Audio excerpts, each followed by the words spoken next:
ટ્રેનમાં સફર કરતી વખતે શું તમારો કે તમારા ફ્રેન્ડ્સનો કે પછી તમારા ફેમિલી મેમ્બર્સનો કોઈનો પણ સામાન ખોવાઈ જાય તો શું એ પાછો મળી શકે ખરા? મળી શકે છે, પણ એ સામાન ક્યાં જોવા મળશે, કેવી રીતે મેળવી શકાશે એ જોઈશું આજના વિડીયોમાં. ઇન્ડિયન રેલવેઝના ઓપરેશન અમાનત હેઠળ આરપીએફ ઓફિસર્સ જે તે ખોવાયેલો સામાન હોય છે તેનો ફોટો ક્લિક કરીને ઇન્ડિયન રેલવેઝની વેબસાઇટ ઉપર અપલોડ કરે છે. હવે આ વેબસાઇટ ઉપર તમે ડિરેક્ટ આ વેબ એડ્રેસ થ્રુ પણ જઈ શકો છો અથવા ગૂગલમાં જઈને સીધું તમારે ટાઈપ કરવાનું છે ઓપરેશન અમાનત.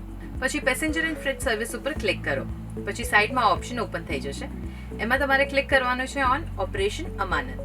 તમારો સામાન કયા પ્લેટફોર્મ ઉપર છૂટી ગયો છે તમારે એ પ્લેટફોર્મ પર ક્લિક કરવાનું છે. હા, સાઇટ ઓપન થવામાં થોડો ટાઈમ લાગશે પણ ખુલી જશે. આ ઓપન થયા પછી તમને દેખાશે કે સામાન ક્યારે ખોવાયો, કોને જમા કર્યો, સામાનનો ફોટો, એ સામાનની આશરે કિંમત શું છે અને સામાનનું સ્ટેટસ એ બધું જ અહીંયા મેન્શન કરેલું છે.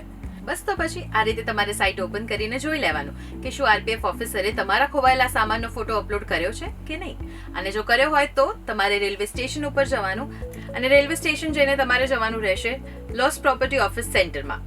ત્યાં જઈને તમે તમારો સામાન કલેક્ટ કરી શકો છો. તો જો આવી જ રીતે તમારા કોઈ ભૂલક્કડ ફ્રેન્ડ્સ હોય કે ભૂલક્કડ કોઈ ફેમિલી મેમ્બર હોય તો એમની સાથે આ વિડીયો ચોક્કસથી શેર કરજો.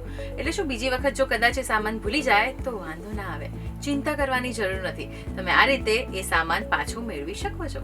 તો આ ઇન્ફોર્મેશન તમને કેવી લાગી એ ચોક્કસથી જણાવજો કમેન્ટમાં. અને આવા જ ઇન્ફોર્મેટિવ વિડીયોઝ માટે જોડાયેલા રહો ગુજરાતસમાચાર.com સાથે.